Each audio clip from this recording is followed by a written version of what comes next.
Hello students, आज हम पढ़ेंगे नेक्स्ट कंसंट्रेशन एक्सप्रेशन जो हम सॉल्यूशन के लिए यूज़ करते हैं उसकी क्वांटिटी या क्वालिटी को मेज़र करने के लिए। तो आज हम कर रहे हैं मोलैरिटी। मोलैरिटी को हम डिनोट किससे करते हैं? कैपिटल एम से। और ये बताती क्या है हमारे पास? M is define as number of moles of solute dissolve in 1 litre, यानी कि जो आपके पास सोल्यूट होगा वो डिजोल्व होगा इन लीटर के अंदर, यानी कि सॉल्यूशन के अंदर ही डिजोल्व होगा ना, या सोलवेंट के अंदर मान लो। तो इसका फॉर्मूला भी क्या बनेगा? मोल्स ऑफ सोल्यूट जो आपके पास गिवन होगा, और नेक्स्ट क्या दिया है उसकी? वॉल्यूम। वॉल्यूम किस में होती है? लीटर में। नेक्स्ट हम पढ़ेंगे मोलैलिटी। मोलैलिटी उसकी सिमिलर ही है, बट उसके अंदर जब हम एक्सप्रेशन को शो करते हैं वो हम किलोग्राम में करते हैं। कैसे? इसको रिप्रेजेंट हम स्मॉल एम से करेंगे, और डिफाइन क्या करेगा ये कि number of moles of solute divided upon mass of solvent in kilogram. अब सोल्युबिलिटी की अगर हम बात करते हैं तो सोल्युबिलिटी होती क्या चीज है? अब किसी भी क्वांटिटी का किसी भी सोलवेंट के अंदर डिजोल्व होना या सोल्यूबल होना, उसकी क्या है? वो solubility. Solubility of a substance as its maximum amount that can be dissolved in a specific amount of solvent at a specific temperature। या तो हम उस जो सोल्यूट को सोलवेंट के अंदर डिजोल्व कर रहे हैं, या तो हम विद टेम्परेचर करेंगे या फिर विदाउट टेम्परेचर करेंगे, लाइक रूम टेम्परेचर पर। Okay, it depends upon the nature of solute and solvent as well as temperature and pressure। जो आपकी solubility है वो डिपेंड कर रही है सोल्यूट के ऊपर, सोलवेंट के ऊपर, टेम्परेचर के ऊपर एंड प्रेशर के ऊपर। हम कंसीडर करते हैं उसके कौन से फैक्टर्स हैं जो अफेक्ट कर रहे हैं सोल्युबिलिटी को। Likewise solution of a solid और ए गैस इन अ लिक्विड, या तो आपका सॉलिड का सॉल्यूशन दिया होगा किसी भी लिक्विड के अंदर, या फिर आपके गैस का सॉल्यूशन दिया होगा किसी भी लिक्विड के अंदर। ये आपकी सोल्युबिलिटी होगी। अब हम फर्स्ट ऑफ ऑल बात करेंगे solubility of a solid in a liquid, कि सॉलिड की लिक्विड के अंदर solubility. Every solid does not dissolve in a given liquid. Yes, we know about that. जैसे हम शुगर को डिजोल्व कर रहे हैं वाटर के अंदर तो वो प्रॉपरली डिजोल्व हो जाता है, यानी कि वो मैक्सिमम अमाउंट में डिजोल्व होता है। बट इसके अकॉर्डिंग अगर हम सोल्ट की बात करते हैं डिजोल्वमेंट की वाटर के अंदर, तो उसके कुछ पार्टिकल हमें विजिबल होते हैं, यानी कि वो मिनिमम अमाउंट में डिजोल्व होता है। मिनिमम भी हम नहीं बोल सकते, मिनिमम से थोड़ी ज़्यादा ही क्वांटिटी में वो डिजोल्व होता है, बट वो हमें विजिबल होता है उसके पार्टिकल्स। लाइकवाइज हमें बताया गया है कि while sodium chloride and sugar dissolve readily in water. Sodium chloride in the sense की NaCl। अब शुगर भी हमारे पास जल्दी डिजोल्व होता है। Naphthalene and anthracene are not. अब जो हमारी नेफ्थलीन की बॉल्स होती है जो हम घर पे यूज करते हैं, उसे हम अगर वाटर के अंदर भी रख देंगे डिजोल्व होने के लिए, तो वो टाइम टेकन है कि उसमें टाइम लगता है उस चीज को डिजोल्व होने में। On the other hand naphthalene and anthracene dissolve readily in benzene, but sodium chloride sugar do not. अब जहाँ हम बात कर रहे हैं नेफ्थलीन और एंथ्रासीन की, तो वो रेडली मतलब कि जल्दी बेंजीन सॉल्यूशन के अंदर डिजोल्व हो जाएंगे, और बेंजीन हमारे पास एक सोलवेंट है और ये हमारे पास सोल्यूट क्वांटिटी है, यानी कि सॉलिड है। बट जब हम बात करें शुगर और सोल्ट की, तो ये इजीली वाटर के अंदर डिजोल्व हो रहे हैं, बट बेंजीन सॉल्वेंट के अंदर ये डिजोल्व नहीं होंगे। क्यों नहीं होंगे? It is observe that polar solute dissolve in polar solvent, non polar solute dissolve in non polar solvent, यानी कि लाइक डिजोल्व लाइक होगा इसके अंदर। कि जैसे हम देख रहे हैं कि हमारे पास अगर सोल्यूट पोलर है तो हमारे पास सोलवेंट भी कैसा होना चाहिए? पोलर। अगर हमारे पास सोल्यूट नॉन पोलर दिया होगा तो हमारे पास सोलवेंट भी नॉन पोलर होना चाहिए। In general, solute dissolve in a solvent if we intermolecular interaction are similar in two, or we can say it like dissolve like।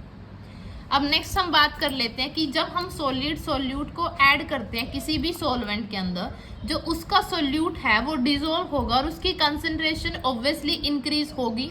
किसी भी सॉल्यूशन के अंदर अगर हम एक सोल्यूट को ऐड करते हैं तो ऑब्वियसली उसकी कंसंट्रेशन इंक्रीज होगी। Yes, we know about that. This process is known as dissolution या dissolution।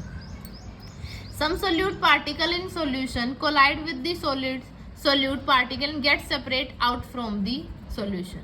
यानी कि जब हम देखते हैं कि हम किसी सॉल्यूशन के अंदर, जैसे हम एक कोल्ड ड्रिंक के अंदर नमक को स्प्रिंकल करते हैं या कुछ अमाउंट में नमक को उसके अंदर ऐड ऑन करते हैं, तो जो सॉल्यूशन की क्वांटिटी है वो एस्केप आउट होती है.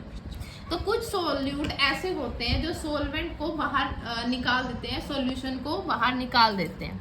This process is known as एक क्रिस्टलाइजेशन पॉइंट एक अलग होते हैं कि हम जब सॉल्यूशन के अंदर कुछ भी, जैसे हमने कोई एक ऐसा सोल्यूट ऐड किया है जो लिमिटेड अमाउंट में डिजोल्व होगा, और जो डिजोल्व होगा और जो बच जाएगा वो नीचे सेटल डाउन हो जाएगा, तो उसे हमने पॉइंट को क्या बोल दिया, क्रिस्टलाइजेशन. लाइक हमने बोल दिया कि सॉल्यूशन के अंदर हमें क्रिस्टल विजिबल है.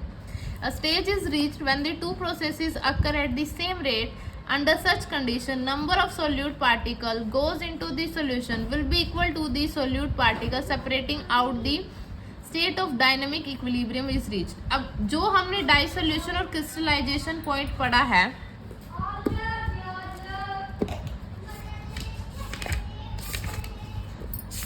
जैसे हम पढ़ रहे हैं कि डाइसोल्यूशन होता है और एक होता है क्रिस्टलाइजेशन.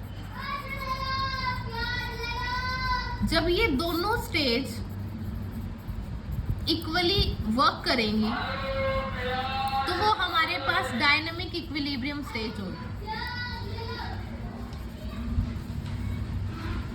कि जैसे हमने सोल्यूट लिया है, सोलवेंट लिया है, और हमारे पास क्या बनेगा, सॉल्यूशन. यानी कि ये रिवर्स में भी जा रही है और फॉरवर्ड में भी जा रही है.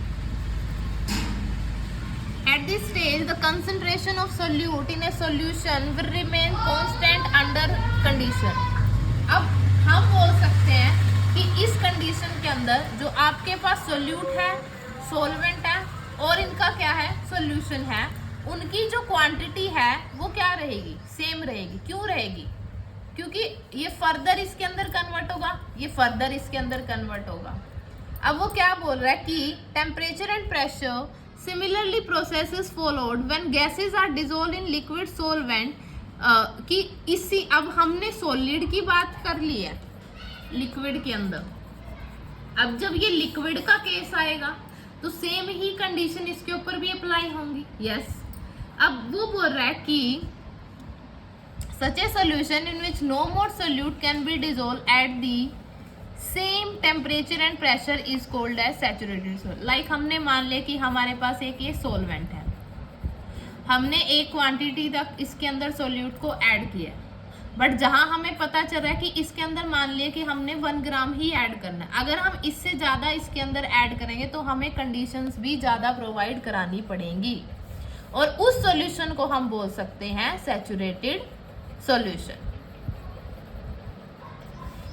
अब in unsaturated solution is one more solute can be dissolved the same temperature. The solution which is in a dynamic equilibrium with undissolved solute is the saturated solution. Contain the maximum amount of solute dissolved in a given amount of solvent. Thus the concentration of solute in such a solution is its solubility. अब हम बात तो solubility की कर रहे हैं. अब हमने इसमें 2 टर्म्स और पढ़ी हैं, सैचुरेटेड और अनसैचुरेटेड. इसके अंदर हमारे पास limited amount of solute present होगा, बट इसके अंदर हम मैक्सिमम अमाउंट ऑफ सोल्यूट को ऐड कर सकते हैं. और जब हम इसकी इक्विलिब्रियम स्टेज को देखेंगे तो हमें पता चलेगा सोल्युबिलिटी भी इंक्रीज हो रही है when we increase the solute quantity. Yes. अब earlier we have observed that solubility of one substance in another depend on the nature of substance in addition to the variables to other parameter temperature or pressure and control this phenomenon. अब ये depend तो temperature और pressure पे भी कर रहे हैं, और इसी प्रोसेस यस कंडीशन की वजह से ही हम उस प्रोसीजर को रोक भी सकते हैं या फास्ट स्लो कर सकते हैं या मॉडरेट स्पीड से कर सकते हैं. Thank you so much.